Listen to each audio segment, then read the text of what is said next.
Hello, so welcome to this video for COMP3218, Game Design and Development at the University of Southampton.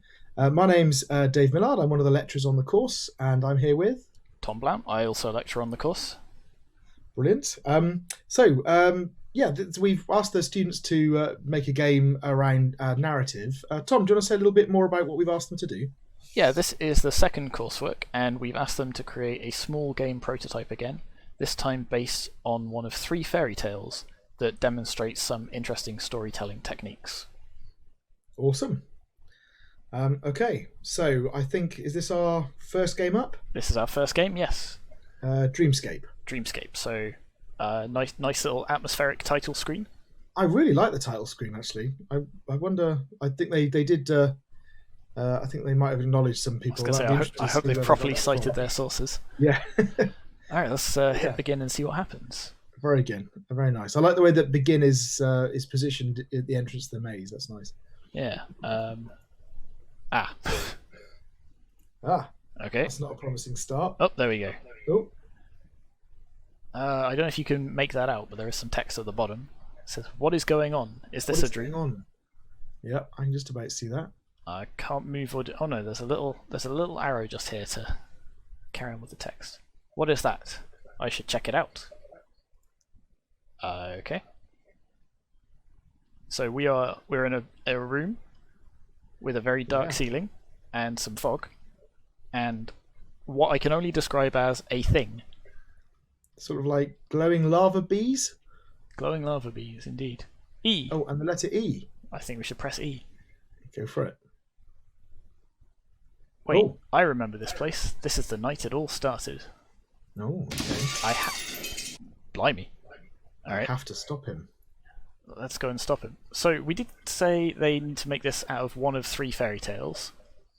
I was about to say I'm not sure I can guess which one it is, but given the height of our character relevant to the bed, I'm going to say Tom Thumb. Could do with putting up some wallpaper. Oh no, maybe it's just an entire tiny family. Sarah, go to your room. Oh, yeah. I think we're all just tiny. No, the story is based on the Queen Bee. Oh, okay. Well, never mind then. So we've told Sarah to go to her room. She's not. She's just standing there. Moving around is quite difficult. I don't know whether it's something with my mouse sensitivity, but yeah, controls are definitely a little bit odd. Go back upstairs. I'll deal with you next. Oh no, it really is just the look controls are a lot more sensitive than the normal mouse controls. A lot less sensitive. I like what they're doing in this space though. You've got chairs turned over. You've got a photo frame on its side. Yeah, the moment you come around the corner, you're sort of confronted with this scene, and it pauses for the dialogue. That's quite nice. So that's quite nice. So what's going on around the corner? What?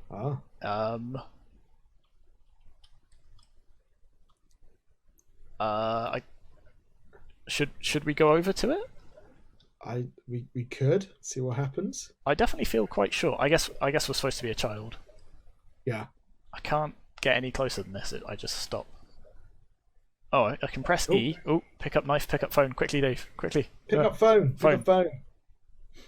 I thought I told you to get out of it. Okay, so that's kind of an interesting technique, sort of time-dependent dialogue. Yes. I thought I told you to get out of here. Is that a phone? Were you about to call the cops on me? You need to leave Mum alone. I'm going to teach you what happens when you talk back to me. Oh dear. Run away, run away, run away, run away. Run away! Oh, and we're back. That was a memory. Oh. But that's not how things happened. I think I changed it. At least that monster is in jail now where he belongs. Okay. So if that's not how if that's not what actually happened, then I guess we picked up the knife and stabbed them. I'm still not sure how this is the Queen Bee story. Yeah, I guess we'll get to that.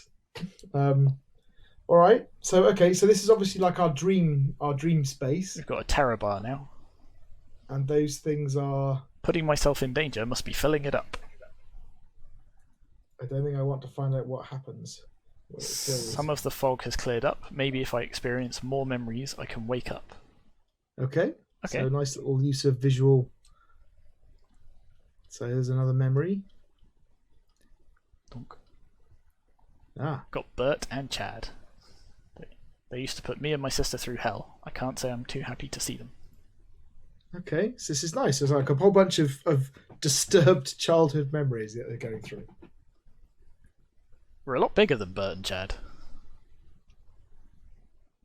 Yeah.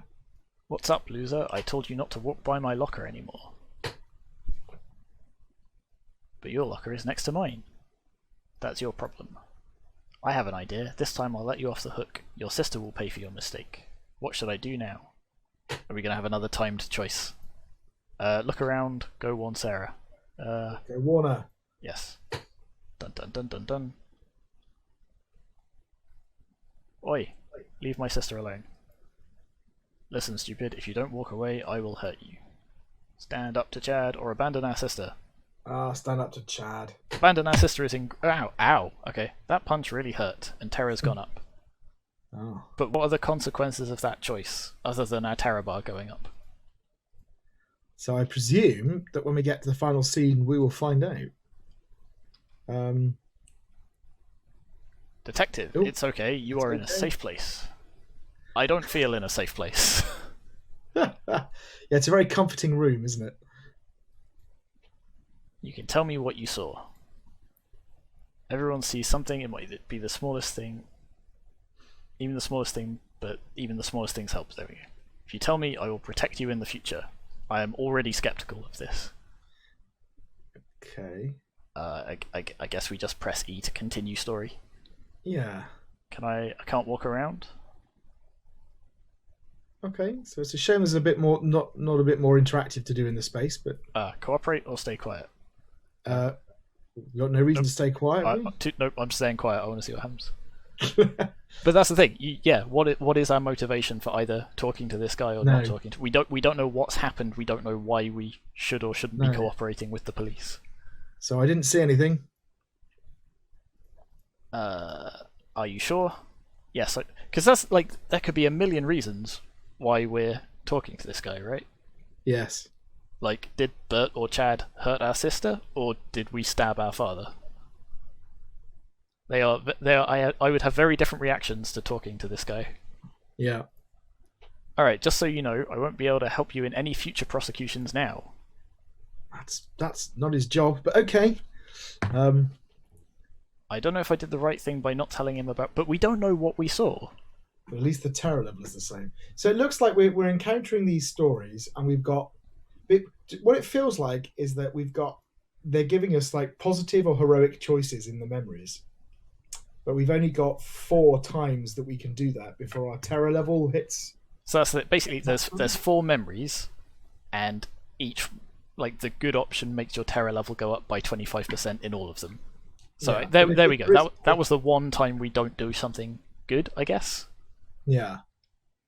Oh, which I guess means we're going to get prosecuted somehow in this one, and he's not going to be able to help us. But here we are. It's getting dark. We should hurry back. Nice use of memory fog again. Yeah, the sort of Silent Hill effect. Definitely not because of engine limitations. Because they didn't want to render the other side of the street. Let's go. Or the end of the street. Yeah. Oh, can't go this way. Just gonna avoid them. Wow, that guy's huge. Right, what's going on there then? Don't mind me. Just going about my business. Hello. You're quite tall as well, actually. Isn't that your dad? Is it? Don't know. I think it was the same model. I guess we have to go and chat to these folks. I mean, you could say that's managed agency. Excuse me, is there a violent altercation taking place? Alright. Do anything? Can't interact with them. Oh, okay. Something triggered that. Move. I was in precisely the correct spot. I guess they were assuming I'd just walk straight down this street, and then that would trigger there. Whereas instead you went wandering off. I was fiendish and tried to avoid the obviously violent altercation happening. I'm being mugged. I can't actually see who's mugging me though. But he wants my wallet. Protect friend or run away? Let's protect friend. Yes. Don't worry, Ryan. I'll protect you. Let's just give him the wallet and hope he doesn't hurt. I mean, the sensible thing would probably be to just give him the wallet, right? Yeah. You run, I will hold him off. Hold him off. Oh dear, this isn't going to end well. Yeah, listen, kids, if anyone tries to mug you, just give them the wallet. It's really not worth it.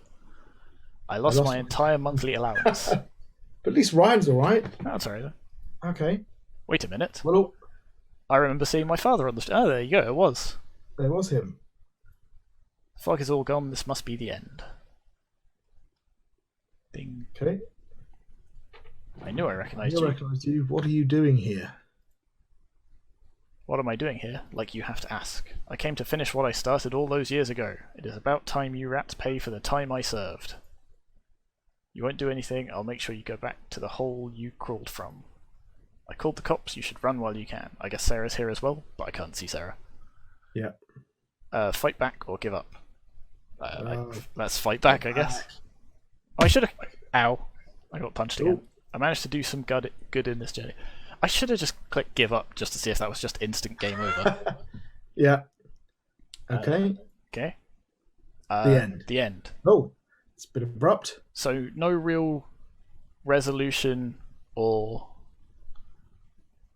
okay. No. That's a bit strange. Okay, I'm gonna go through this quickly and pick some different choices. If you go through it doing some other things, I'll have a little look because they obviously handed in some game notes that kind of explains a little bit what's going on. Yeah. Do you want to? Should we start from the top or should we jump straight to the? Well, I was just trying to understand the actual structure a little bit, and then I guess we can go through. All right, I'm gonna pick. So, in answer to your question about the Queen Bee, the idea is that they're following the theme of what goes around comes around. In that depending on whether you made good choices or bad choices, the player can decide the outcome of the final climactic scene. So I can understand them wanting to sort of carry that theme across in a different story, but that's not exactly what we asked them to do, and I'm also not sure there is that theme, because nothing we've done so far has come back I think to they've affect that story. misunderstood it a bit. I think the way they've interpreted it is that you make choices, and then depending on your choices, you get different outcome. Whereas the whole point is that you're kind of... The story should impart the fact that the good you do in the world comes back to aid you, right? And they haven't really done that here. So if Sarah had come back to help us and Ryan had come back to help us, it would have made a bit more sense. And just to jump in, I picked up the knife this time, and I got exactly the same piece of dialogue, saying that that's not what happened. I changed it. At least the monster is in jail now. Yeah. And I got the same amount of terror as well. So looking at their structure, it looks to me that they have the scene, and in each scene you make a choice, and that gives you a terror value. And then at the very last bit, according to if your terror is less than or greater than 100, you get a different scene with a final choice. So effectively, you have 3 ultimate outcomes, but the choices you make on the way are just cumulative choices. They make no difference to what happens next. That's interesting. So it's effectively just a good choices counter. Basically.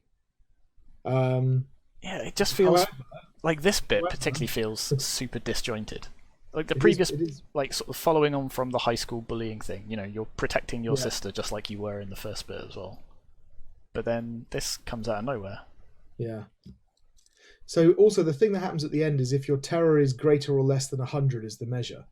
So it gives you 5 choices basically, and you're allowed to make 3 positive choices, which will raise your terror level. Oh, yeah, see that one only raised my terror by.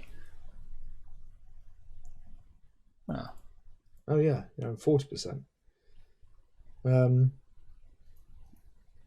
So and there's essentially 3 different outcomes. So if your terror is over 100, you get the kind of a nightmare outcome. If your terror is less than 100, you get the final scene with your father, which you can then either it's what it says. It's the choices are to win fight or to lose the fight, and that's it. So I can see what they're trying to do here. Let's see how this ends. Okay, so if we...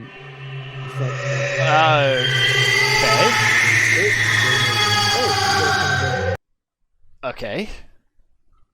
So what did you do? Did you do that the first time or not? Nope. Or rather, yeah, I fought back again, but I guess because I'd made bad choices, he just stabs me, and then some sort of weird skull monster thing screams and crawls. Well, that looks like the nightmare. Yeah, that's not. So that doesn't feel coherent at all. We'll go through the structure in a minute, but I think what they've tried to do is they've tried to create a game where you've got these kind of cumulative choices, which come back at the end, and they think that's enough to link it to the Queen Bee story.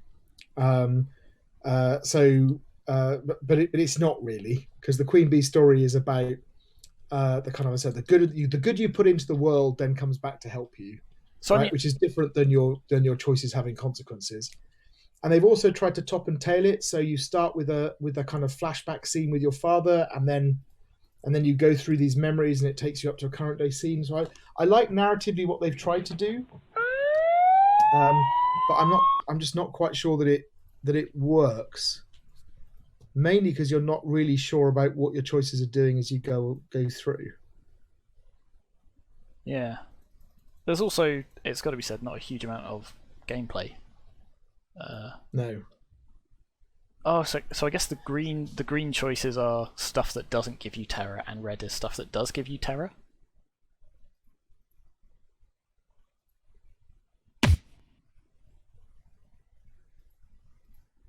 I'm just going to sort of try and get as much terror as I can at the minute. Yeah, see what happens. Tabbed out slightly.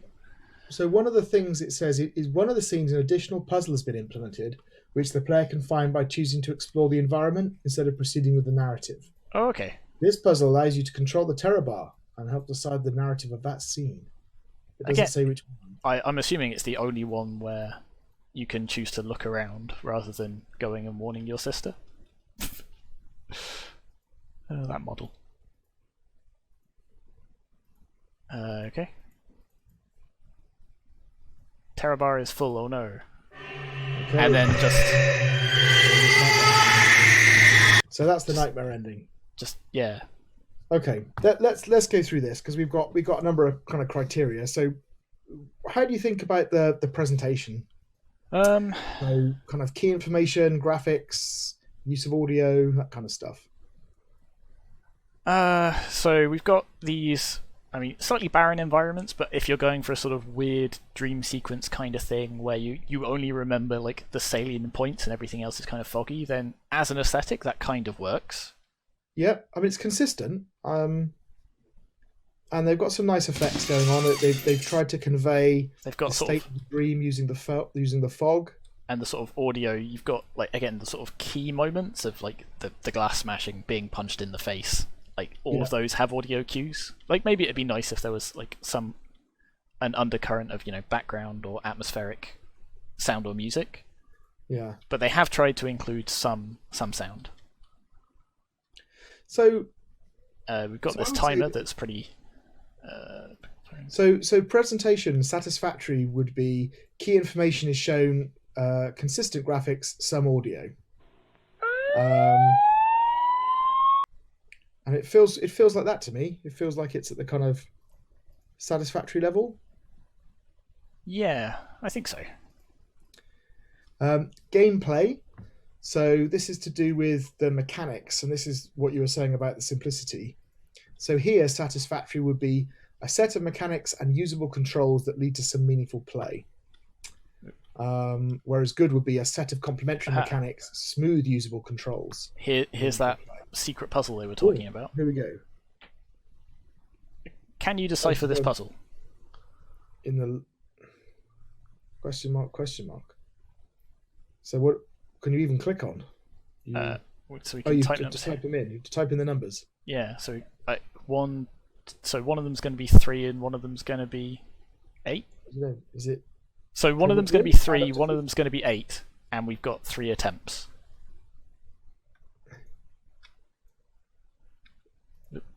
Oh, try that. There we go. We're in. Okay. Okay, I quite like the little puzzle element. Is that a puzzle? Kinda. Okay. What happens if you click on the books? Oh, yes, this will do it. I've got his journal. So does that give you extra options, do you reckon? Don't know. Let's find out. Because this will tie in nicely to the next bit we're about to talk about. Stand up to Chad. You really should use a better locker code. What do you mean? I've got your journal. It would be a shame if everybody got to see it. Fine, I'll leave you and your sister alone. Okay, so our terror's gone up, but not by much. Not as much. Okay. Alright. So let's see what happens if I... Now I can pick all of the high terror options, maybe without getting that horrible nightmare ending, maybe. So while you're doing that, where were we? Gameplay. So Let's limited in terms of mechanics. You've got... Yeah, so a pass would be fewer inconsistent mechanics, challenging controls, and limited meaningful play. So what are the controls like? So like I was saying, the mouse sensitivity is quite odd, so it drops massively when you're looking around the world. But other than that, it's okay. Yeah. So it feels to me like it's somewhere between the two, because you've got few mechanics, but the controls are usable, and there is there is some meaningful play here, right? Yeah. Like the meaningful play bit, So for me, it's sort not of quite as satisfactory, but it's probably a bit more than a pass. So it's like the meaningful play thing. I think is going to tie back into some of the things we're going to say about agency, which is we don't have enough information to be making interesting choices. We're just particularly when you sort of say, "Quick, make this choice," and you don't know anything about the environment or the story up to that point. You're just blindly clicking on a button. So would you be happy with somewhere between pass and satisfactory then for gameplay? Yeah, I mean, I guess there's the sort of element of trying to manage your terror as you make the choices. So there is that as well. And it does kind of explain that to you. Yeah.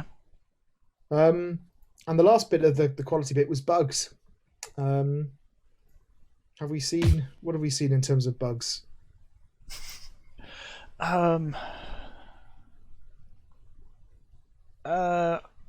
I haven't really seen any, other than sort of like struggling to trigger some of the events. But again, there's not a lot of complexity to it. No. It's just walking around into some triggers and then some UI elements popping up. So pass would be game is playable but is simple, or there are frequent bugs. Satisfactory would be the game is playable and is reasonably complex. There we go. See, so I just got what I'm going to consider the best ending, which is I helped all of the people, didn't have 100% terror, and then it just smashes to the end. Yeah. So for bugs, I kind of feel that it's, like I said, pass would be game is playable but simple. Satisfactory would be game is playable and is reasonably complex. I'm thinking I'd lean more towards the pass side of things. Yeah, I think. I mean, it's a step above a visual novel kind of thing, in that you get to sort of walk around the environment a bit. Yeah. Okay, let's think about the story engine then. So this was the brief. It was build a branching game which had a story engine. So satisfactory here would be a simple story engine with some integration, with limited integration with the game world. There are some examples where the story impacts the game world, or is impacted by events from impacts the game world, or is impacted by events from the game world. So this is about does the game world change the story, and does the story choices change the game world? So as we progress through the narrative, the fog in this sort of, I guess, mental prison sort of goes away. So that's one example. So that's an example of the story affecting the game world. The choices you make, I mean, I'm almost tempted to say that the choices you make don't affect the game world, because it changes the ending you get. So if the game world, I suppose, is do you go into the nightmare scene or do you go into the scene with your characters? That you might argue that's the case. But there are no changes to these scenes based on narrative choices at all, are there? Don't know. Only the fog. Yeah. So, for example, if the choice you make in the earliest memory with your father doesn't affect later scene with your father. I think if you pick up the knife rather than the phone, he comes back with a knife. But I don't know what impact that actually has on things. So I think that's quite limited, really. Yeah. I mean, the other thing is, does anything in the game world impact the story? So, for example, where you go or what you do. So I suppose the one example is this puzzle, right? Yeah. So here there's a little interaction you can do, and it changes the narrative. So I think that's an example of that. So for me, at a push, it's satisfactory. Yeah. There are some examples of it going each way. A pass would be there are very few examples. And I think that's the thing. Due to the complexity, it might be nearer to the pass, possibly halfway between the two. Let's put it between the two. So the next one was agency. So is this an interactive story with several branching points, interesting choices, and some attempts to manage player agency? That would be good. So the interesting thing here is that although there are choices, the story doesn't branch until the very end. Yeah, all of the little sequences are all the same. There really isn't a lot of branching going on. And in terms of the choices, this is kind of getting back to what you keep talking about throughout this, which is, are they actually valid choices or not? You really know, as you said, you don't know enough about the context in order to make a choice in a meaningful way. Yeah. So they're not calculations. That's fair. You're making kind of narrative decisions, but are interesting or engaging decisions. Yeah. So I just realised I also haven't found out what happens if the timer runs out. So I'm just going to leave that to happen and see. Like, do I just? Good thoughts. Okay, it just immediately picks one of them, I guess. I guess that. Yeah. I wonder if that's at random or if it's always, say, the one on the left. Yeah. But yeah, okay. So, do we say that's halfway between pass and satisfactory as a result? So it feels that the agency is a pass, an interactive story with some branching points, but few interesting choices. So now we need to think about the poetics. That's how much the narrative and the gameplay work with each other.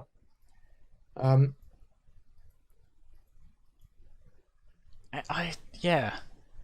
Do they? So satisfactory would be narrative and gameplay do not interfere with one another, but the key mechanics have little to do with the themes of the story. And again, you're exploring. It's kind of like it's in the mold of a kind of a walking sim, isn't it? You're exploring these scenes, but except you're not really exploring the scenes. You're going through a series of almost animated cutscenes. I mean, it's very close to just being a visual novel, which isn't necessarily a bad thing, but is not what we asked for. Yeah. Well, I mean, if somebody had introduced a visual novel that had some sort of extended mechanics on top of it, that would be fine. But that's what we're lacking, is those sort of. Well, apart from the terror bar, that's the one thing, isn't it? True. There is that. How does that factor into the poetics? Does that fit the theme? If they're going for sort of karma and things being paid forwards. Yeah. I don't know. It doesn't feel enormously resonant to me. Kind of. And again, they go up by different amounts, and you don't have any indication of how much a certain choice will make it go up by. No.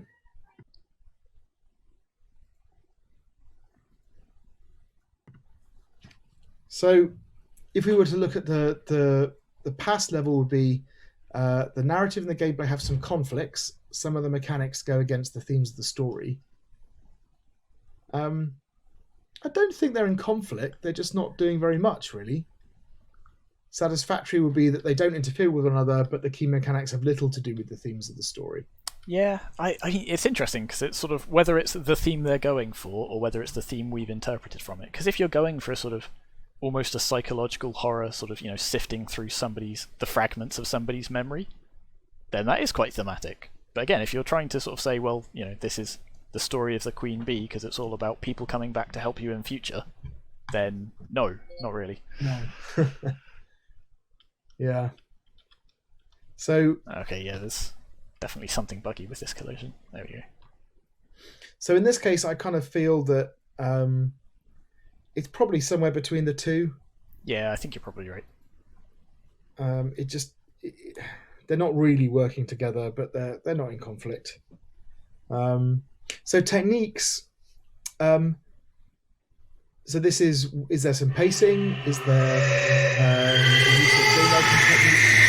actually here they've done a bit better, I think. They start off with a little climactic scene where you walk downstairs and confront your father, and then they have these kind of series of other scenes ending with a bigger climax with your father. The problem is that that sort of final climax is undermined because it just stops dead. Yes, there's no true. It doesn't resolve. Yeah, it's so either again, just I can see what they're trying to do. You either just get a game over screen or you get a screamer from sort of And again, in terms of game writing techniques, they've mainly gone with this kind of dialogue model, but they have done some environmental storytelling as well. Yeah. Yeah. And again, satisfactory would be some ascending pacing, use of at least one game writing technique. So there is inherent pacing in the terror mechanic. As you make choices, that goes up, and that sort of heightens the tension as you play because you're aware that your choices are becoming limited. But I feel like that might be being a little bit charitable. Also, and you're not really seeing the consequences of that. It's not like you can see choices that you can't take because you haven't got enough terror bar left, or I mean, in theory you can. It's just you can take them anyway, and then you die. Yeah. Whereas something where you have a certain amount of bravery to go around, and you have to think carefully about where you take your effort. What I think would be cool if they were going to extend it? If this sort of little hub that you came back to changed every time you came back. So rather than just the fog disappearing, the fog disappeared and you were left with, a statue of your sister that said something to you depending on the choice you'd made. Yeah. Or something like that. Something to sort of tie together. Yeah. And again, if it was me, I'd do something like I would have the memories. I would make them all accessible from here. So you can choose which memory you go back to explore. And then you can do some interesting things with them interacting with each other. And then and I would have some consequences from one memory and another memory, and set the game up so you have to kind of manage your bravery, if you like, throughout the process, or terror, or however you want to put it. So these are ways that you could kind of, I think, get a deeper experience out of it. So again, I'm tempted to go between a pass and satisfactory. So satisfactory would be, as I said, some ascended pacing and use of at least one game writing technique. Which they've gone for more. So maybe that kind of compensates from the problems with the pacing, and they end up with a satisfactory. What do you think? So what techniques can you see? There's the sort of dialogue. So effectively, they've used flashbacks. Oh, true. The sort of medias res kind of, yeah. Yeah, they've starting in the thing and then flashing back to not medias res. You kind of have that little narration about how the scenes fit into your memories and that. So they've done that. They've got this environmental storytelling in here. I think is quite nice. Ooh, with the overturned chairs and that kind of stuff. Oh, we can just pick. Oh, okay. So that's interesting. Okay, so you get it there. So actually, that's an attempt to manage agency, right? So they have a choice that you can make in the space, and then they force you to make the choice if you don't find it. I think it might have just been that I was technically selecting that. I was just looking in the wrong direction when I got okay, perhaps. So yeah, But so yeah, okay. so I think that for the technique stuff, that they're trying to do some nice stuff. They haven't really pulled it off fully. The pacing doesn't quite work, but for me, I would say it's a satisfactory. Okay, yeah, let's go with that. And then their feedback. So what they basically said was the main feedback was that we did not have a climactic ending scene. So we added a final scene which would depend on the choices made by the player and have tragic consequences if you did not choose carefully. We were also told that we should consider putting in traits which are gained by the player as they proceed through the narrative. So in the final scene, the player would have allies or be alone, depending if you were brave enough or not in the choices you made. And we were also told to figure out the pacing of our game, and so we have timers on every choice to maintain a constant pace until the final scene. So I think they've kind of misunderstood pacing there. Yeah. So the other two, the other two they've done. have they? That That second one that talks about climactic scene. was again they've I think it's well, let's go through them because I think they have made an attempt at the first one. I don't think they've done the second one particularly. Yeah, so I definitely agree that they've attempted to do the first one. They maybe they've misunderstood sort of what's required in a climax because it just does sort of just hit a brick wall and end. But they've tried to put one in. But they've added a scene that tries to sort of The second one is that they should put in some traits which are gained by the player as you proceed through the narratives. And other than the final terror scene, you have allies or not. Yeah, other than the terror, I don't think they've done that. And you don't have allies in the final scene. No, so they haven't done it. They that is what they were told, but they haven't done it. And then the last one is they've to figure out the pacing of the game, and they've misunderstood that, which is why they put the timers in. Yeah. I mean, it does do something like it does have an impact on the pacing. It makes you sort of it gives you sort of like microcosms of I guess what you call it, sort of dramatic tension, where it's like, okay, decision time, you've got to make a thing. So pass would be feedback was not well articulated, but some changes have been made with limited success. Have they done enough to get there? I think they probably have. Like, if they hadn't done any of those things, it would probably be, like, it would be a weaker game for it. So they have taken on some of that feedback. It's just the way they've interpreted it and articulated it maybe isn't fantastic. I mean, it may be the time consequence. I mean, they haven't got a huge amount of time to do this, and they've tried to do something that's actually quite ambitious. And as a consequence, they don't have the depth in terms of the gameplay. Sometimes it's just better to try and create a game and then weave a narrative into that game rather than create something like this. Okay. I think we should probably move on. Okay, let's move on. Okay, and this one is Taken. Again, Brilliant. very nice title screen. We've got some sort of little I like it. Little acoustic guitar-y music. We've got the sort of blurred out background of the little scene. We've even got a thing showing the different endings we've not received. Oh, okay. Oh, that's quite fun. That's kind of nice. Please note that progress is not saved until the game is closed. So we've got to get all three in one run, Dave. Okay, let's jump in. Start. Aha! Oh, I like it. A little cutscene. Nice. The light through the window is really nice. I know that's not it the focus of this, but...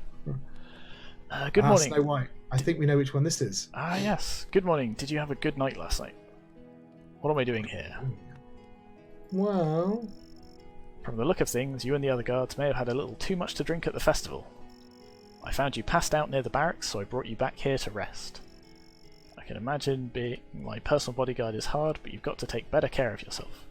I like the way they're kind of introducing information in the narrative, which is good. Yeah, sort of exposition. That's what I like to hear. By the way, I heard something on the way here about an important meeting in the barracks. You better get going before you're punished. I wonder what all the commotion is about. I have a feeling something bad is going to happen. Let's get going. Still looking a bit pale. Oh, hey, look.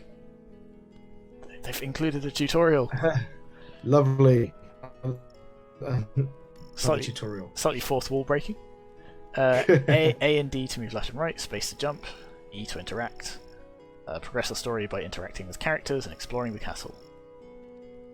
When you've got new dialogue, you'll get a question mark, exclamation mark, and if you ever get lost, press N to display a map. Escape to pause. Off we go. Let's try it out. Nothing else to talk about. What happens if you press N? M. Snow White's bedroom. Ah, Snow White's bedroom. Settings. Got settings and everything. Oh, look at that. It's really nicely polished. Very cute. Yeah, yeah. I love the little map. That's great.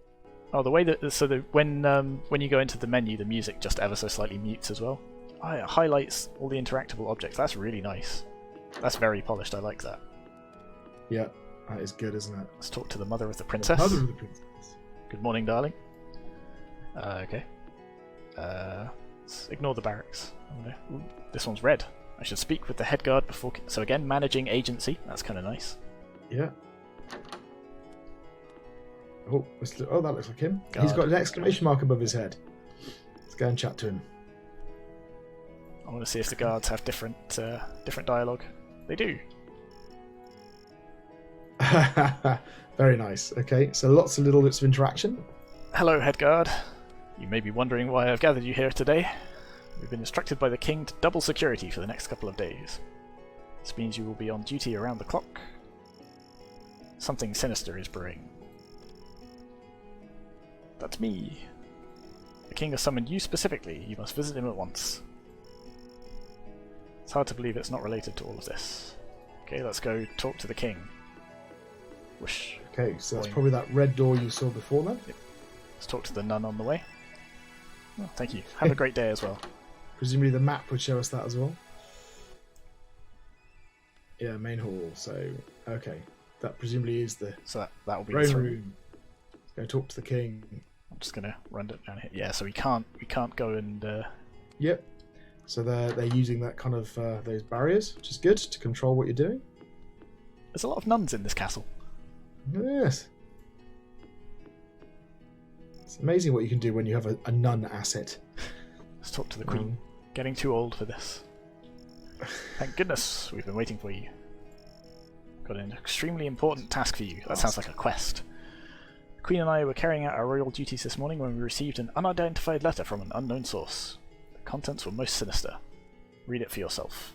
Ooh, again, nice little. I like this. So could have just told us this through dialogue, but again, sort of slightly different presentation, and it just makes it a bit more interesting. Yeah, no, it's nice. Dear King, Queen, you might not know me, but I know you. How could I not? Blah blah blah. No demands, no conditions. I'm going to take one of your princesses. So we've not actually met Red Rose yet. We've only met Snow White. No. Watch your back. The clock is ticking. For Princess Rose. She may not be my own daughter, but I care for her as she... So again, I don't remember this bit being in the text of the story that we gave them, but that could just be my memory. I remember the other one. I remember it involving more bears and gnomes and dwarfs. Yeah, but at least this one I can recognise based on the names of the characters. Yeah. The note's ink has a very distinctive smell, just like the ink we use here in the castle. So, ooh, I think got a timer. I think this is actually a sequel to Snow White and Rose Red. Ah, I see. think that's this is happening after Snow White has married the prince. That would make sense. Well, but okay, so we've got a timer going on the top. I already feel pressured. So, how can I help? It's a librarian. Oh, it doesn't pause in dialogue either. I don't like that. Keen sense of smell. We create it from a selection of blah blah blah. Resistant to agent, archival work, distinctive smell. Only type of ink in them. See, that's the problem with putting a timer over all of this interesting dialogue. I'm just gonna try and skip through it. So Thomas is the one who's get it. All right. So we can go and talk to Thomas. We've got the exclamation mark. Who do you provide the ink to? There's no way I could remember everyone. Recent customers. Oh, you're skipping through so much good stuff. I know. Ink has recently been distributed to the library, the king, the prince, Rose Red, the head guard, and the castle nuns. Kind of guards, Thomas. We've got to go and interview all of the nuns. The handwriting in this letter is suspiciously similar to the other letter. It's also strange that he didn't include his own name in the list. Oh, and we've got a mini timer here. Go and ask him. No, I'm going to leave. I'm going to bide my time. I'm going to gather more evidence, and then I'm going to come back. And then confront him. All right then. let's go exploring the rest of the castle. Because what if it was the prince? What if he's, faked it all? It's been years since I've been able to... Please don't bother me. Okay, fine. Okay, we can't go through this door. Can't go through that door. Okay, so so on the one hand, it's nice that they're using these locked doors to manage agency, but on the other hand, it feels quite linear. So what am I supposed to do now? So one of the you can see the doors you haven't explored. Can you not get to those yet? Or? Some of those were locked. Let's go talk to Rose Red. Can't believe they're keeping me here. This is outrageous. Do you know anything about Thomas? Do you really think he was the one that wrote that letter? I said nothing of the sort. I just asked. They won't tell me why. I could have sworn the king said she didn't know about the letter. Ah, yeah, there we go. Suspicious. Search her room. Don't mind me. You found a mysterious key. Might open something outside. Why would she have a key in her room? That's very suspicious. You got 3 minutes. So was there anything outside? It looked like it might be unlocked by a key. Mysterious tunnel. Oh, here we go. Finally putting that jumping to good use. Whose room are we in? It looks like there's another letter here. Dear Thomas, as the days grow shorter and the evenings get colder. Intrigue. So what they're doing is they're playing on the whole thing in Snow White and Rose Red, where one of the sisters gets the prince. We'll fake your kidnapping and run away together. Ah, very nice. I'll meet you. I love you too, Thomas. We found it. There we go. So okay, yeah, I see it. It's a sequel from report to the king. But then you're Rose Red's guard. So do you go to the king or do you go to her? I imagine the king pays our wages, so let's go and chat with him. Your lack of personal loyalty is disturbing. Are you ready to conclude your investigation? Yes. Thomas is the one behind the letter, but he's not in it alone. He and the princess wanted to use the letter as a diversion, so they could elope. That being said, I feel like there was more information to consider. Okay. So, game ended with 2 whole minutes to spare. You successfully uncovered Princess Red and Thomas's plan to run away together, but there was something we missed. There was. To prevent tarnishing the royal family's press. So this is another nice little cutscene at the end with the dialogue. So this is what we were really missing from that first game, is to sort of something to sort of help conclude the story, tie off those loose ends, show us what impact we had on the world and the story, and this is really nice. As you sit in your new office, you wonder if there could have been a way to make everyone happy in the end. Alright, so we got the second ending. Yeah.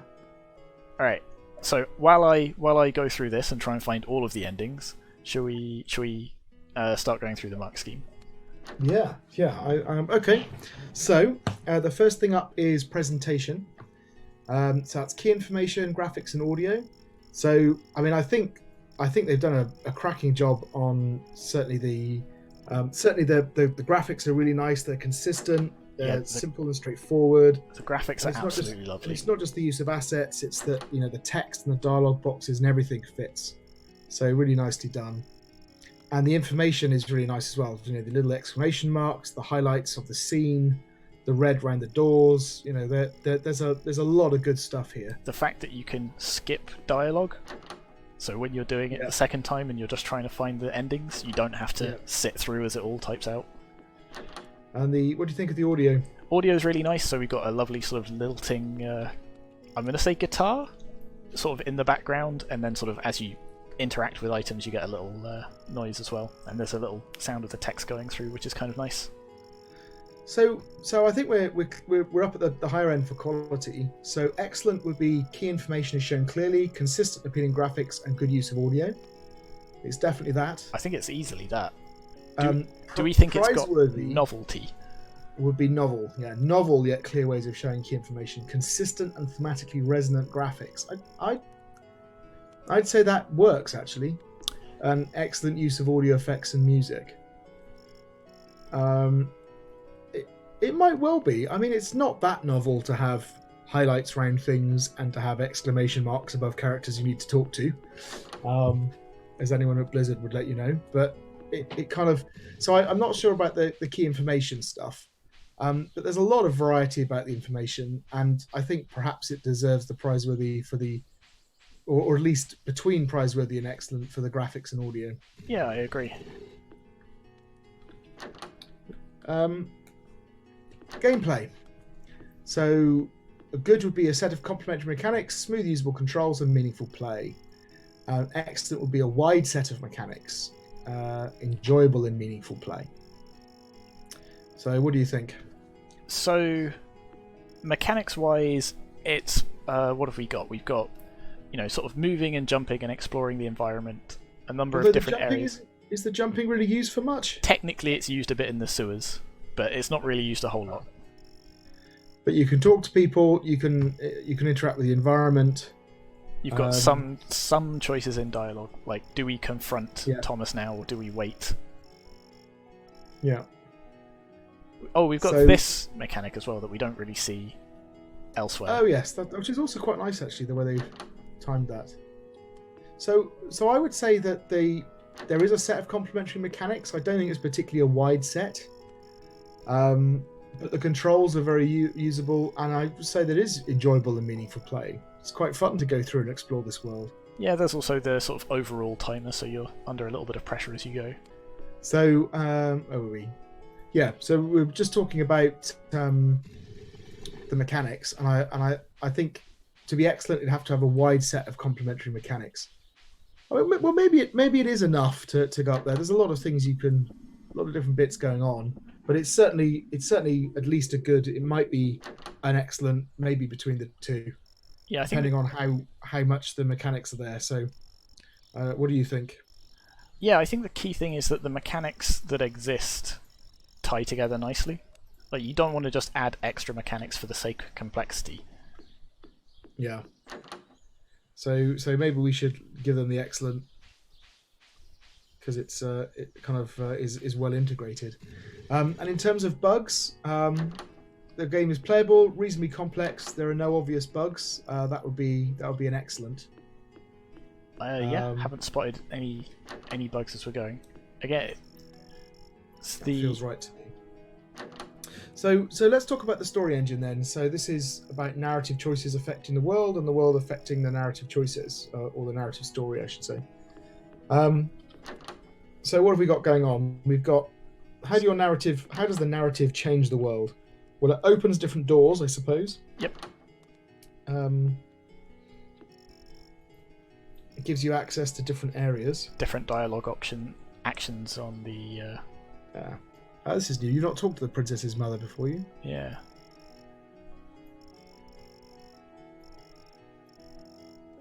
Oh. Okay, interesting. What? So we need to find another letter by the looks of it. Yeah. Which... Where we find the second letter. The prince has? Oh wait, he's this way.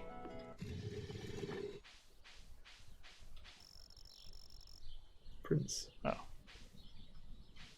Ooh. Anyway, where were we on the mark scheme while I run around looking for this? Yeah, so we were talking about the story engine and about how the story affects the game world affects the story. Here we go. Lose it in the garden. Okay, this might be the other bit of information that we didn't find. I've only got 1 minute and 20 seconds left, although...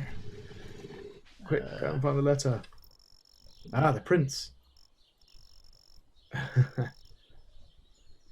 It is urgent. Give me a letter. Do we open it or do we deliver it? Yeah, open the letter. Are you sure? Okay. Open it. It's true, we don't trust him. To my dearest Thomas, didn't have to write this letter. If you're reading this, I failed. Blah, blah, blah. Ooh, he is the son of the king. So he is also a prince. Oh, well then. There you are. So in that case, Rose Red can marry him. And it's all going to be okay. So that says, 30 seconds. I'll go and run and tell the king and see what happens. What? Yeah. I wonder if you're summoned to the king if you don't make it back. So, one thing I think I'll say is it would sort of be nice if, when you sort of present your case to the king at the end, you get to choose these things. So the amount of evidence and things you found unlocks new dialogue and things like that, but you still have the choice of presenting your case in a particular way.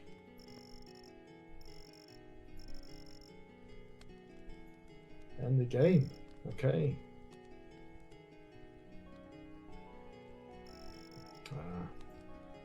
So now we get the uber good ending. Well, uber good if you're not the first prince, presumably. Yeah. Oh, that's nice. I like what they've done with this story. It's quite cunning. They've got these multiple endings which are dependent on these little bits of information. And it's obviously quite simple because they have to package it in something you could play in 10 minutes. But I think they've done a really nice job, actually. Yeah, it's nice that they're sort of... It's interesting because they're not sort of necessarily alternative endings so much as incremental endings. So if you find one bit of evidence, you get this ending. If you find two bits of evidence, you get this ending. And if you find all three, you get this ending. Yeah. Okay, let's go back to that story engine. Yes, let's do that. So we do have the narrative affecting the game world. It's relatively simple though. It's in the way that it's in some of the information that's in there, like the question marks, and probably more importantly, it's in the how you can move about the space and what's open and what isn't, and who you can interact with. Yeah, and who you can interact with. I mean, it would be nice if there was a little bit more, but I mean, it's definitely there. In terms of the game world impacting the narrative, I suppose that's the things around whether or not you've, like when you search the room and discover the letter, that then creates new options for you in the dialogue and so on. Yeah, it impacts the ultimate ending you get. And again, it would be nice if there were some more subtle integrations as well. But there are a couple of kind of big clunking, this thing unlocks this in the story world, and oh boy, a key! It looks like it opens something in the garden. Yeah, exactly. But it is there. But again, in such a short prototype, that's kind of almost what you want, because you want to sort of signpost some of those things. It absolutely shows what's there. So the story engine is well integrated with the game world, and there are many examples where the story impacts the game world and is impacted from events from the game world. And I think there are. So that would be excellent. And I said you could certainly do a bit more in terms of subtle interactions, but as you said, in something of this size, I think they've done a really nice job. So Agency is an interactive story with different branching points, some interesting choices, and an effective system for managing agency. That would be excellent. And again, I think they've achieved that. Prizeworthy would be a network of interesting choices. I don't know if they've quite reached that. So choices. So there are. I'm going to say there are a limited number of choices in it. So there's this choice here where we can decide to confront him or not. There's the choice whether we decide to open the letter or not, and there's the ultimate choice of when do we go to the king and say we're done. Yeah. So looking at the structure, if you anger him, he won't talk to you. And then if you discover the letter, you won't be able to resolve what it says. So there's things like that. So there are some. There is a little bit going on here in terms of, it's not a complex network, but I'd say there is there is some interrelationships between the choices that are quite nice actually. But the system for managing player agency, I don't think uses more than one method, unless you count the fact that it deals with your agency. So if you go and talk to the king early, right, then it will deal with that. Yeah. But I would still say that it probably deserves to be somewhere between the two. I think they've done a really nice job. There's several different choices going on. They're interrelated. And they've managed agency really effectively, and they've dealt with the cases where those kind of loose cases. So I'd put it between excellent and praiseworthy, I think. Okay, yeah. Poetics. Do the narrative and the gameplay support one another? Yeah. So you're basically searching, exploring. You're trying to uncover a mystery, I guess. What is the theme that they're trying to evoke? And that's definitely linked to the sort of story. So because they've done it as a kind of as a sequel to Red Rose and Snow White, it doesn't necessarily have to have the same theme as the original.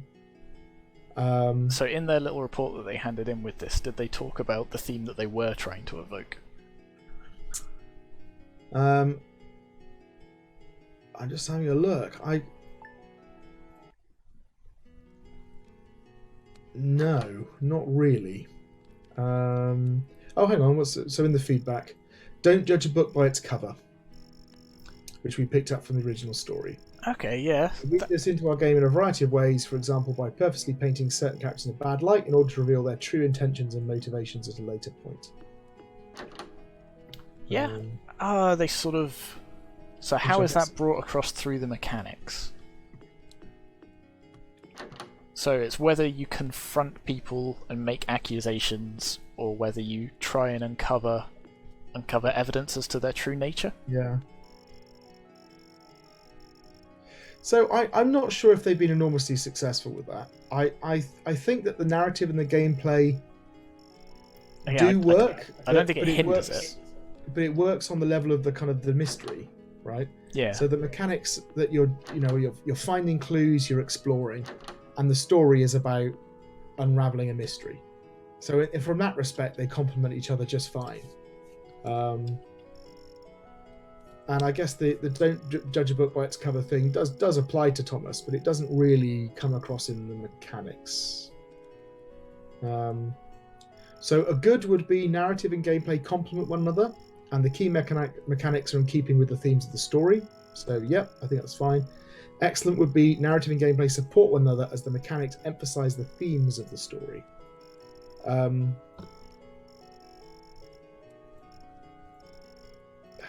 Well, they kind of are. You're sort of uncovering truths and discovering what's really going on.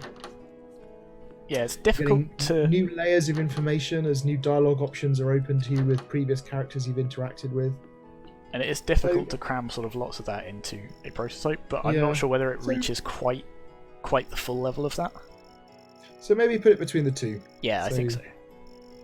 And the techniques. So this is pacing, and do they use multiple gameplay technique, game writing techniques? Sorry, they certainly do that. So they've got a really nice dialogue system that works really well. Yep. Including the timer element. They've got the clues that come up with a nice graphic behind them, and they've got the sort of cutscene bits at the end. So I think they've done a really nice job of having multiple game writing techniques in there. They've applied them really well. What about the pacing? So we have this timer that is constantly making me kind feel of a bit drives tense. it forward, doesn't it? I will say, again, it's the problem. The problem is it sort of works against, like I say, it's sort of almost stopping me from reading all of the dialogue, and I'm just skipping through because I'm perturbed about how little time I've got left. Yes. But it does sort of give it a sense of increasing tension. So one of the problems with this type of game is that you just exhaust everything, right? So how do you deal with the fact that people will exhaust everything, and they're trying to do it by giving you the timer?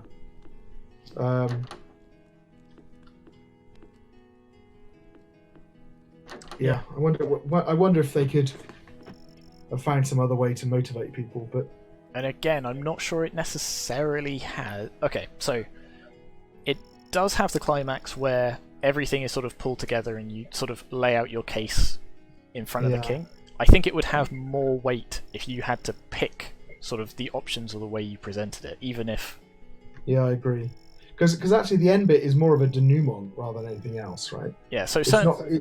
And it's because there are no choices in that final piece. Yeah.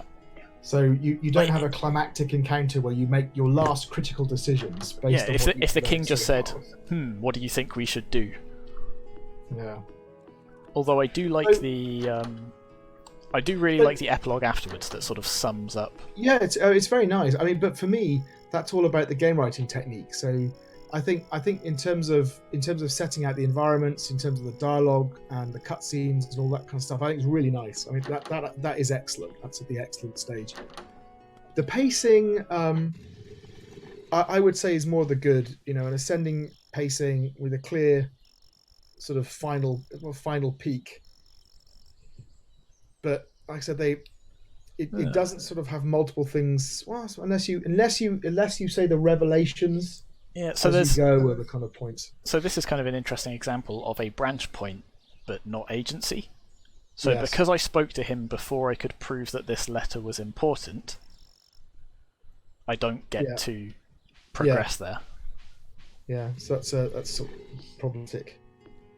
So okay, so my feeling is with the techniques that the pacing is probably good, but that the presentation on the writing techniques aspect is excellent.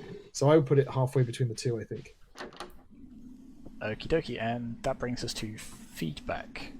So they said the main piece of feedback was that we need to provide some motivation for the player to play the game more than once.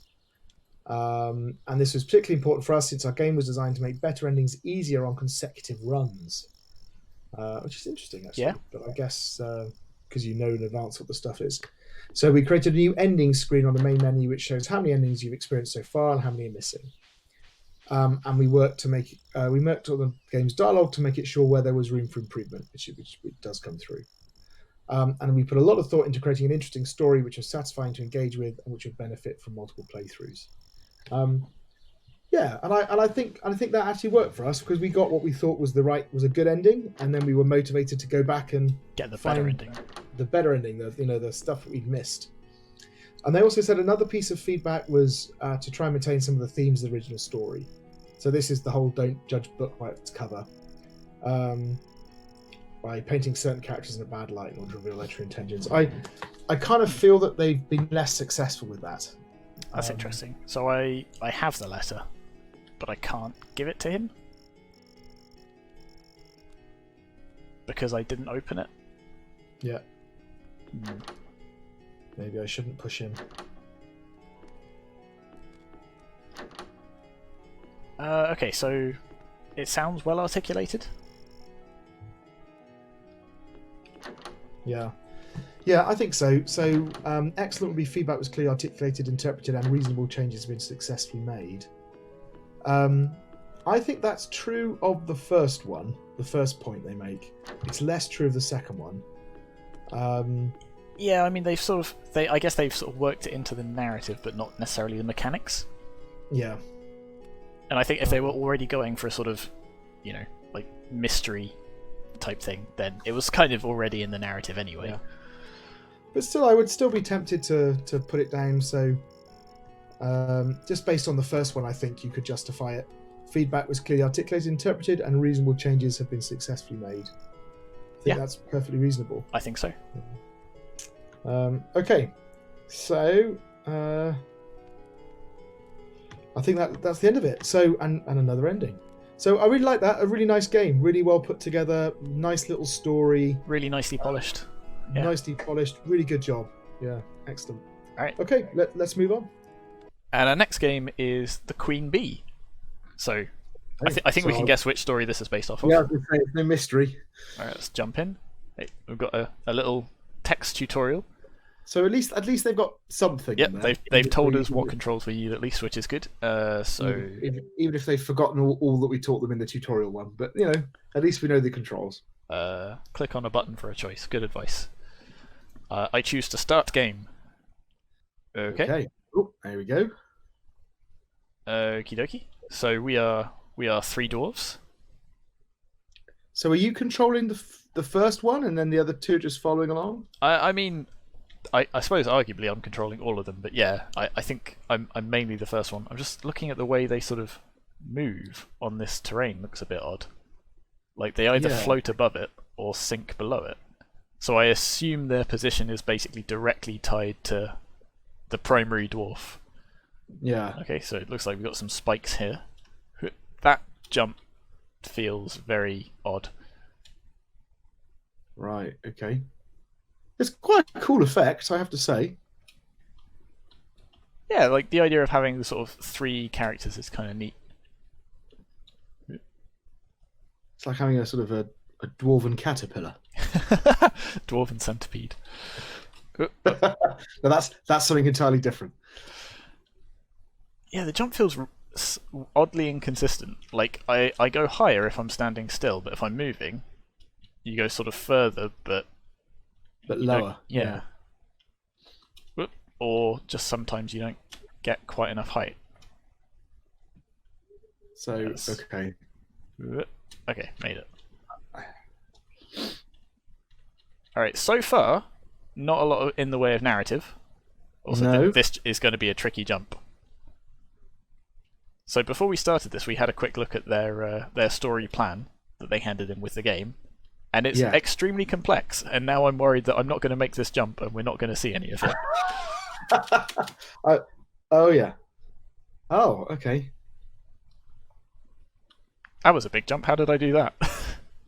Yeah, that's... does it just carry on while you're pressing up?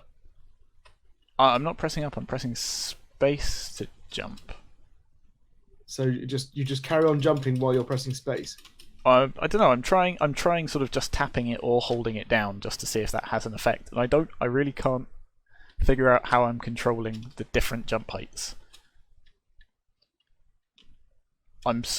You know how earlier I was sort of complaining that my little dwarf friends were sort of just hanging off the side of a mountain? I'm so glad I don't have to do precision platforming and make sure they're safe as well. No, that's true. That was probably a wise choice. Okay. Ooh, we've got a tree. So we got a tree. Is there anything down here? So I guess we could go this route, or do you reckon we can jump on those branches? That branch looks particularly platform-like, doesn't it? It looks like something you can jump on, doesn't it? Alright, now what? So could you jump on? Jump up? That's very strange that I can just walk across this. So I guess that's kind of weird. But why am I climbing? Why am I climbing a tree? I don't know. I'm not the one who's climbing the tree. Just alternative routes, I guess. No pun intended. Grown. Okay, I've reached the end of the tree. And now you've got a blind jump. Now, do I just jump into space? What's down here? Yeah. See, nothing bad ever happens if you just jump into space. Oh, okay. It was basically a far too long thing of spikes, so we had to go up and around via the trees. So it wasn't an alternate route, it was just the route. It just wasn't very clearly signposted. Speaking of signposts... Oh, ants and ducks. It's our first bit of information. So, if we hadn't spent, 5, 6 weeks reading this fairy tale, this would be absolutely bizarre and perplexing. Yes. You know what? I'm going to go down because I don't fancy my chances of making these jumps. Also, ducks are nice. I like duck. I mean, certainly based on that picture, that duck looks a lot nicer than that ant. Although now I'm nervous I'm going to have to make it all the way back up. Yeah. This isn't... With your multitude of dwarves. Okay. There we go. Oh, I just noticed there was a timer on the right-hand side. Did you see that in the very top right, hidden away? No, I just noticed it ticked down from 1 to 0, and then cutscene, I guess? Look at all those ducks swimming on the lake. Okay. And a nice little cutscene of some ducks. Let's catch 2 and roast them for dinner. Woohoo! Let's get those ducks. Now the ducks are on fire. Tasty ducks. Let's get going now. Okay. Fine. So, there was no choice or anything? No, just an on fire duck? Because in the story, the whole point is, one of the brothers stops the other two from catching the ducks. So I think from their game notes, the intention is that you should be able to save them. How? But so it did say, click on a button to make a choice, but did you? I didn't see a button. Yeah. No. And also, I can't get out of this hole, Dave. I can see this timer again. Well, you've got 2.5 minutes to get out of the hole. Should we just start talking about the game for 2.5 minutes and then see what happens? Well, because I can't make this jump. It looks to me that basically you get these choices in cutscenes that ask you whether you want to save or kill the animals in the cutscenes. But I didn't see a choice. I could have missed it, but and the implications only come clear at the end. Oh, I made one jump. What happens if you go off to the right? By the way, there's no way out off to the right, is there? Oh, don't make me go back down. Nope. No, okay. And it says the final cutscene is different according to which combination of animals you saved. And I think that if you save the animals, they create certain bridges for you. Okay. A bridge would be quite useful now. But the duck's on fire, so no bridge, I think. Oh, if the player runs out of time, they are taken to the cutscene, but their choice is removed. Oh, okay. They have no choice but to let the brothers kill the animal. That's what happened. Now, we're going to talk about this shortly, but in terms of mechanics working against your narrative... Yeah. So we've seen some games already where you're presented the choice, and then you have a limited amount of time to make that choice to give, the sense of urgency and pressure, and sort of, to stop you sort of sitting and calculating the outcomes of the choice. But just saying, you couldn't do the platforming, therefore you get a bad choice, isn't real narrative agency. Also, not telling you up front. So it didn't point out the timer. There's no logical reason for the timer. At no point will we told, you've got 2.5 minutes to save the ducks. So I don't quite That's understand. sort of the thing. We've been given no context or setup for this. We've just been thrown into like a little platforming world. Tell you what, because you're struggling here, do you want to restart and then maybe... are you managing? No. All right, and then maybe struggle We're going to restart and then head up to the ants. And this time we know that we've got to get there before the timer runs out. Oh, but then I've got to go up. That's the thing. You have, but it's a lot easier to go up that bit than this bit. All right, let's go. We're going to speed run this, and off to a great start already. So while I'm failing at this, do you want to? Yeah, should we talk about the presentation stuff? So what are we looking for here? So information design, consistency of design, graphics, audio, music. So information design. Well, it took us about 2 minutes and 50 seconds to notice that the timer existed. So that's not great information design. I think that they could have done better at actually letting us know. There's some nice little touches. I guess the sign showing the ducks and the ants, but it kind of just is that. I don't know. Is that information design again? Like it's kind of telling us which way to go for different things. But only because flip's sake. Oh dear. I fell off in a fairly heavy-handed way. But that's the thing. We're intimately familiar with the story they're trying to tell because we asked them to tell it. But otherwise, again, you've got no context for that. What do you think about the graphics and the audio? So there's no audio as far as I can tell. The graphics, to me, look a little bit inconsistent. Like these dwarves look a little bit compressed and fuzzy compared to some of the terrain. The spikes, while recognizable as spikes, look very flat compared to the rest of the assets they're using. Yeah. And again, the sort of the ducks being on fire kind of thing. I mean, I know it's hard to find an asset pack with exactly everything you'd need to tell this story, but I mean, at least they're not radically different. I mean, I know what you mean. They do look slightly.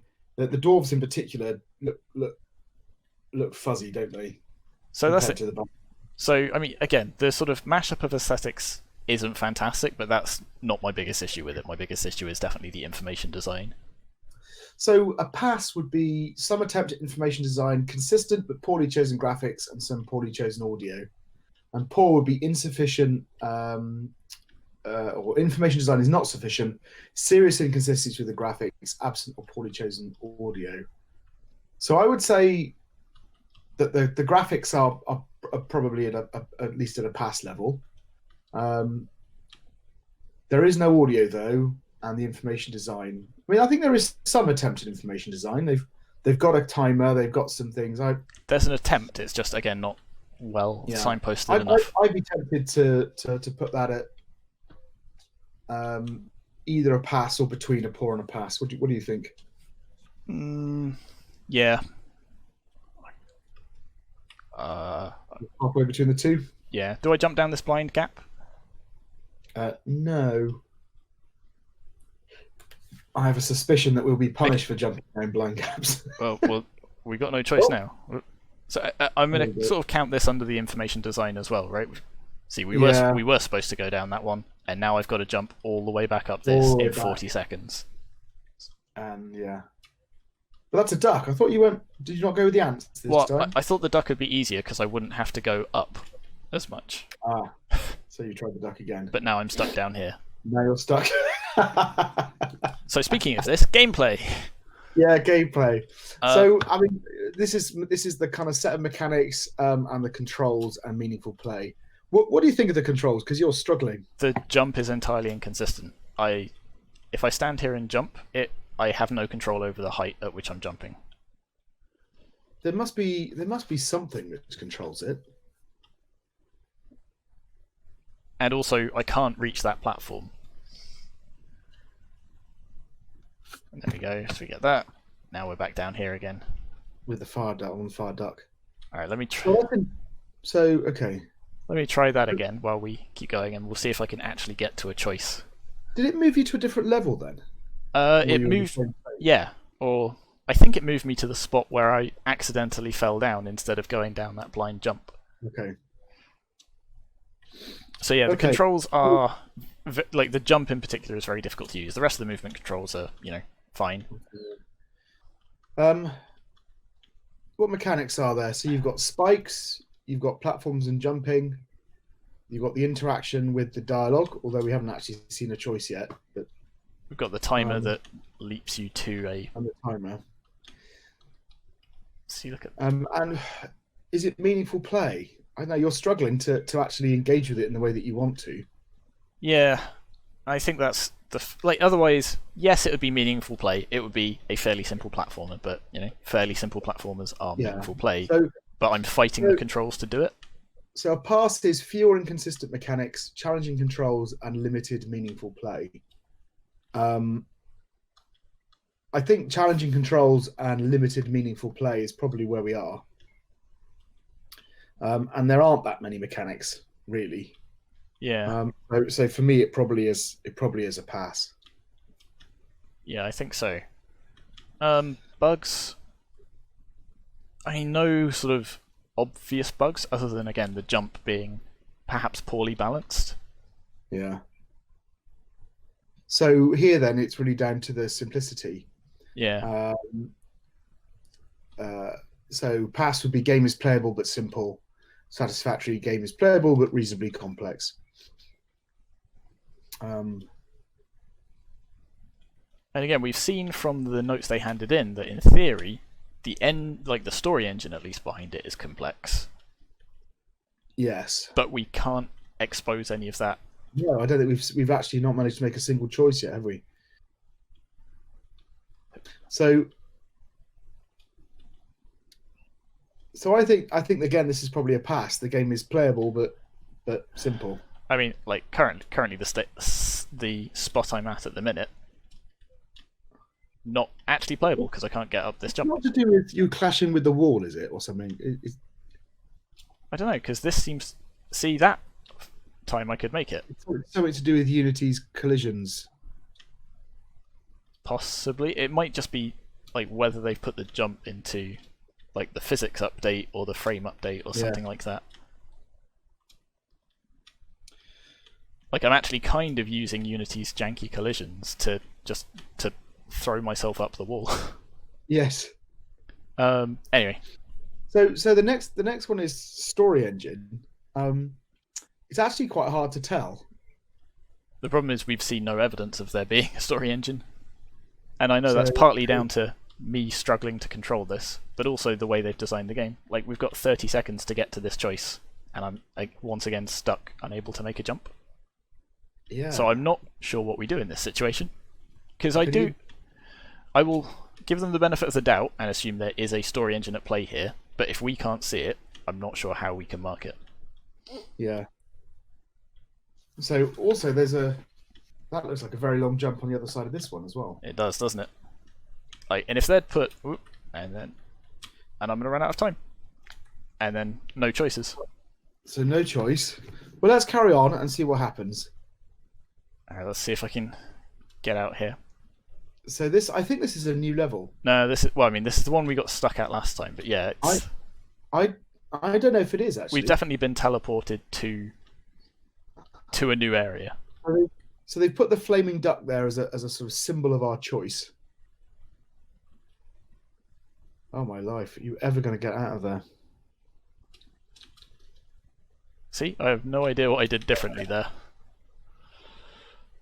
Oh man!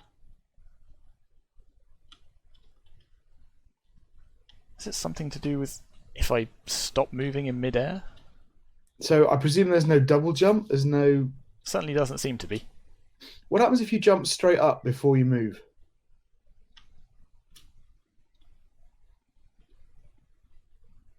Hang on a minute.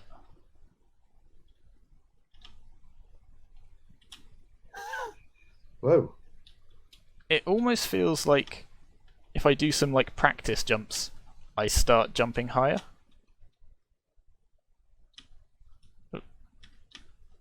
That's very odd, isn't it?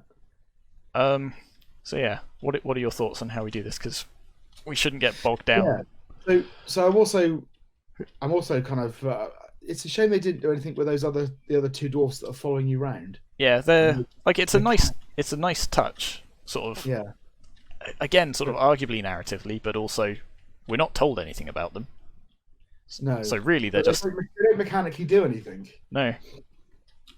So I quite like the idea of kind of having to snake your way around a level with your turn it instead of all of the jumping puzzles, you could have some interesting things where you've got to navigate all three of them through safely. Yeah. But okay. Well, I mean, we can only mark what evidence we have. So what we've got is. So let me explain what it says in their notes about what should happen, right? So it basically says that the player is presented with non-diegetic choices in cutscenes that ask them whether they want to save or kill the animals in that cutscene. The choice is then represented at the start of the next level with a graphic, the flaming duck, but the implications only become clear at the end. If the animals are saved, they create bridges to help the player cross in the final level, and if the animals are not saved, then specific bridges aren't created and the player must take a different bridge. If no animals are saved, no bridges are created, and the level cannot be passed, so that the player fails to complete the level. Oh, I'm not sure about that either, but okay. The final cutscene is different depending on the combination of animals saved. So we said, how does the game world impact the narrative? Halfway through most levels, the player is presented with a choice of path. The choice then determines the order of the cutscenes and the levels that they play through. There are alternative paths in parts of the level. However, this is the illusion of choice, as only the choice in the middle of the level affects the story. And then it says about if you run out of time, you get taken to the cutscene, but have no choices. So that's what they've planned. Oh, here are the ants. Did you get there in time? Nope. No. We smashed all of the ants. So no choice there either. Now we're at the beginning of a different level. Yep. So the thing is, based on what they said there, so if we don't help the animals, then we can't. Well, if we don't help any of the animals, we actually can't complete the level. So firstly, I somehow doubt we're given any context for that choice. I imagine we'd get a choice that just said, help the animals or don't help the animals. Yeah. I think there's a number of problems here, right? So first of all, as you said, there's no context to the choice. So you either let them do it or not, and you don't understand what the outcome is. And even if you did understand what the outcome was, at that point you'd always save them because it's beneficial to you. Yeah. Why would you not want a bridge at the end? And So even if you don't have a bridge at the end, there's still a route to get through unless you destroy all of them. So the narrative choice is effectively, do you want a bridge or not? And that's not a choice, right? That's like it's obvious what the answer to that is. Yeah. If there's no penalty to me or cost, then it's not a choice. And then because there's no context, it's not an interesting choice. So even if it was a choice, it wouldn't be interesting, if you see what I mean. So that's a big problem. What they've said is that if you don't help any of the animals, you just can't complete the level. So and that doesn't sound very satisfying either. I see. I'm curious as to whether that sort of, you get a cutscene saying you lose, or whether you just get put in an unwinnable level. Because if you get put in an unwinnable level, which is what they imply, then that's really unsatisfying. Not that I'd notice. Because you need to give the player some kind of payoff for what they've been doing. So, okay, let's think about this story engine then. We know what they're intending. We can kind of see the story engine there. Let's assume that if you get there is a choice, because I think adding that choice in would be relatively simple. But given the choice that they've described, like you say, it's not interesting or meaningful. So, what we're looking at here is for the story engine, Mark, is it integrated with the game world? And are there examples where choices in the game world affect the story and where choices in the story affect the game world? And in this case, choices in the story do affect the game world, because if you save the animals in the story, then the bridges appear in the game world. And choices in the game world affect the story in the terms of which direction you go in. So it's about as simple as you can do, but they have got it going in both directions, right? So where would that sit on our mark scheme? Well, the problem is it spreads across a couple of things. So Satisfactory would be a simple story engine that has limited integration with the game world. There are some examples where the story impacts the game world or impacted by events from the game world. And good would be done both ways, but here it says it's integrated game world. The problem is there aren't there are only a couple of examples. So it's probably at the story engine level, I think it's probably Satisfactory. I think it's where it's going to fall down is at the agency, because I think they have demonstrated they've got it going both directions. So in terms of agency, Satisfactory here would be an interactive story with several branching points and some interesting choices. And Pass is an interactive story with some branching points, but few interesting choices. And this is the thing: if we take them at their word and assume they do have all of these branching points, they're not interesting choices. No, and they don't really. So what the other thing is that there isn't. I mean, I suppose they come back and affect the final cutscene, but there also doesn't seem to be a continuation in the story. So they have, the main thing seems to be a mechanical effect. So Pass, as I said, would be an interactive story with some branching points, but few interesting choices. And Poor would be an interactive story with few branching points, few interesting choices, and player agency is problematic. So I think here player agency is problematic because you're so constrained by the timer, and I just don't quite understand why that's in there.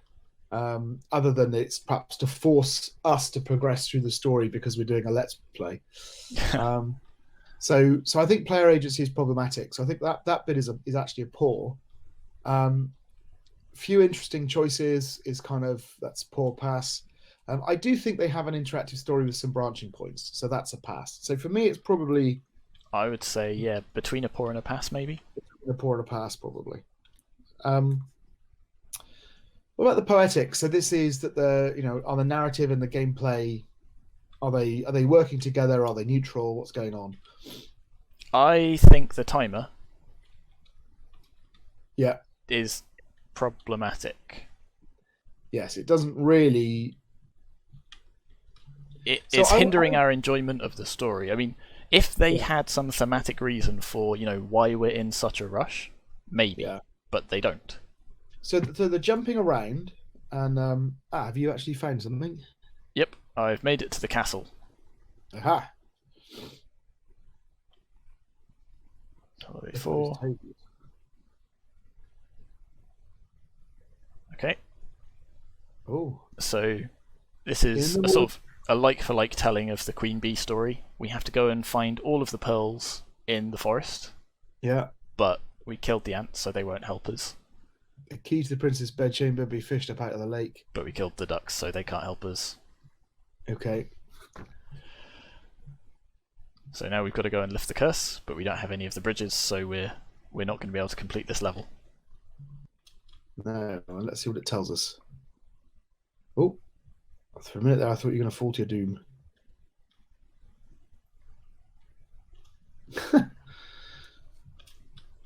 So yeah, so you were saying about the timer being, yeah, I agree. So I think the kind of the jumping around the level, exploring, I don't think that fits with the story, but it doesn't conflict with the story. Yeah, it's sort of neutral, but the timer is really odd. It doesn't even really make internal sense. Also, now we are just stuck. So I guess this is what they mean by we can't progress. But again, they haven't told us or given us a finish to the story. And it's nothing to do with anything that were written on those tablets, right? It's not like we tried to find all of the pearls and there were no ants to help us. It's just there's a wall. Even if they did tell us, it's a really bad idea to just have one ending of your story.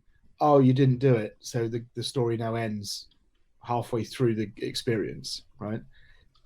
You know this is the whole thing about managing player agency. So, you know, if they managed player agency, they would have a method of getting to the end of the story, even if you hadn't sort of helped the animals and had those bridges. I mean, even if it was narrative consequence. And I normally don't like having sort of endings that are just a game over, you lose, you didn't do the thing. Yeah. But that would be better than this. Yeah. So well, that is effectively what it is. So it's effectively a game over, you lose ending, but without the game over, you lose warning. You have to wait a minute and a half before. Kind of like it's kind of like doubling down on the dissatisfaction of it. So okay, poetics-wise, what would a poor on the mark scheme be? So poor would be that the narrative and gameplay are in conflict. Pass would be the narrative and gameplay have some conflicts, and some of the mechanics go against the themes of the story.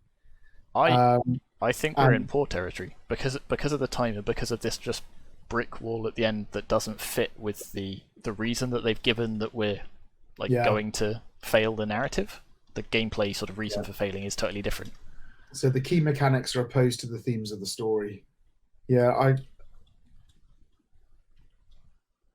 there's no narrative reason for our choice to be taken away because we ran out of time.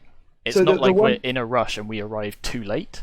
It's just we arrive and then no choice because reasons. I'd be tempted to lift it slightly and put it halfway between. And the reason for that is that they do have this mechanic of the bridges appearing, which is kind of with the theme of the story, even if it's not very obvious.